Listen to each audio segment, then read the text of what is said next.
अस्सलाम वालेकुम, welcome to the KT kitchen corner and vlogs. कैसे हैं आप सब? उम्मीद है सब ठीक ठाक होंगे। तो चले आते हैं आज की डेली रूटीन की तरफ कि आज हमने क्या किया।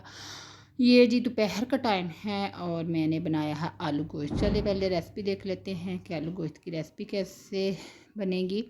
सबसे पहले मैंने लिया गोश्त, ये है बकरे का, तकरीबन 3 पाव होगा, और इसमें लहसुन और प्याज डाल के, दालचीनी, लौंग 2 और 4-5 काली मिर्च डाल के मैंने इसको बॉयल रख दिया ताकि इसकी यखनी निकालूंगी मैं अच्छे से। और ये है टमाटर, मिर्ची और अदरक, इसका मैं पेस्ट बनाऊंगी ग्राइंडर में। और साथ है आलू। दूध कर लिया हमने बॉयल, जिसकी हम पियेंगे चाय, और सानू कोई कम नहीं सवाए चाय पीन तो। और यहाँ मैं अपने कमरे सेट कर रही थी, मतलब बेडशीट्स वगैरह चेंज की थी। ये वॉशिंग मशीन लगेगी नेक्स्ट डे, तो इसलिए पिछले दिन ही मैं सारी सफाई वगैरह कर लेती हूँ। तो ये सारी सेटिंग वगैरह की मैंने अपने रूम की। और बच्चे मेरे 2 मिनट में फिर इसको शोरूम बना देते हैं। और ये देखिए, ये बच्चों के रूम की भी बेडशीट्स बदल ली। आपको पिछले व्लॉग्स में दिखाया था पिंक कलर की थी, तो मेरे बेटे कह रहे थे कि हम कोई लड़की हैं जिनको आपने पिंक कलर की बेडशीट्स बिछा के दी हैं। तो अब ये बोलेंगे कि हमको बाग में क्यों बिठाया, क्यों फ्लावर्स बने हैं। और छोटा बच्चा जो है उसको मैंने नहलाया। अगर मैं आपको इसका बड़ा सारा स्पीकर सुनाती तो आपने भाग जाना था। ये देखें, नहा के माशाल्लाह से हो गया है तैयार। और ये जाएंगे जी जुम्मा पढ़ने। ये जुम्मे का व्लॉग है, लेकिन मैं पोस्ट आज कर रही हूँ। और इनको नहला के मैंने बैठाया, इनको वाटरमेलन काट के दिया ताकि वो खाएं। अब ये ना समझिएगा कि वाटरमेलन के ऊपर आलू डाल के खाने हैं। आलू मैंने काटे हैं सालन के लिए। तो ये अच्छे से बॉयल हो गया था, गोश्त गल गया और इसकी यखनी तैयार होगी। यखनी मैं सेपरेट कर लूँगी और बाद में गोश्त में पेस्ट डाल के टमाटर, मिर्च और अदरक का तो भून लेंगे हम। ये जी बन गया पेस्ट। और बाकी स्पाइसेस डाल लेंगे, जैसे कि नमक, हल्दी, मिर्च और ये सारा कुछ, और इसको भूनेंगे और बाद में आलू डाल देंगे। तो ये तैयार हो जाएगा हमारा आलू गोश्त का शोरबा। इसमें एक सीक्रेट टिप भी है, वो भी मैं आपको बताऊंगी इंशाल्लाह, जिससे इसकी स्मेल दूसरे घर को भी पता चले जी आलू गोश्त पक रहे हैं नाल वाले के घर, और वो भी फिर पंजाबियों के घर। तो ये देखिए, इस तरह से हम इसको भुनेंगे। अब मैं इसमें ऑयल डालूँगी। आप सोच रहे होंगे ये इसके ऊपर रख के डोई शरीफ को क्यों ऑयल डालती हैं, तो इससे ज़रा सा मेरा अच्छा हो जाता है। मतलब नाप तोलना नहीं पड़ता, एक ही डालो तो चलो जी कम मकाओ। तो ये जी हो गया था हमारा, मतलब गोश्त बुन गया।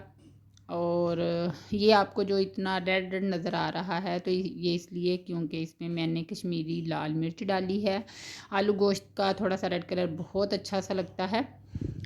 और ये है जी टॉप सीक्रेट, आपने इसमें हाफ़ टी स्पून कसूरी मेथी डालनी है जब आप इसमें आलू डाल लें। और किसी गोश्त में नहीं डालनी, क्योंकि इसकी स्मेल बता देती है कि कसूरी मेथी है। लेकिन अगर आप आलू गोश्त में डालेंगे तो इसकी खुशबू से पता चलेगा जी कि आलू गोश्त बनाया है। ये हैं जी दालचीनी पाउडर और ये लौंग का पाउडर। ये तकरीबन 1 से 2 पिंच के हिसाब से मैं डालती हूँ, क्योंकि साबुत भी डालती हूँ तो फिर इस तरह से ये मुझे बहुत अच्छा फ्लेवर लगता है हर खाने में।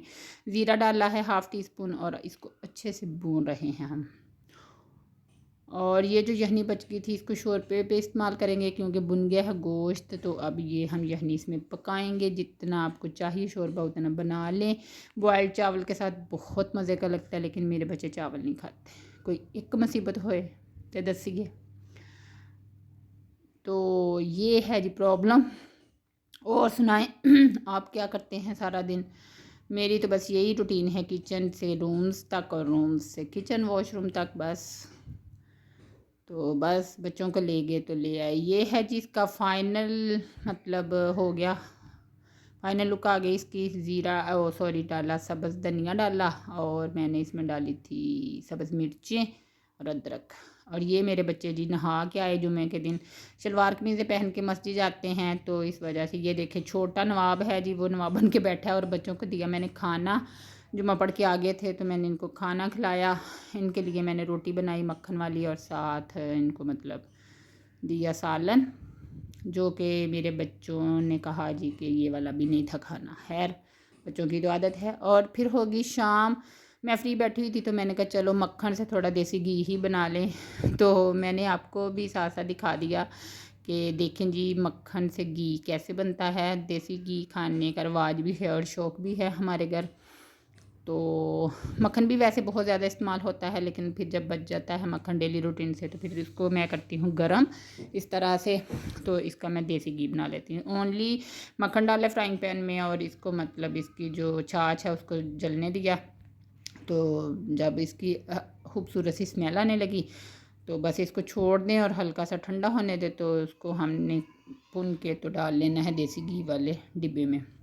उसके बाद हम इतना थक गए, बोर हो रहे थे, तो फिर थोड़ी देर के लिए हम आउटिंग पे चले गए। वहाँ हमने कॉफ़ी पी और लावा केक खाया और इसके बाद आके हम जी ऐसे सोए सवेरे उठे। इसके साथ ही मुझे भी इजाज़त दे, कमेंट्स में बता दिया करें, लाइक सब्सक्राइब कर दे। अल्लाह हाफिज़।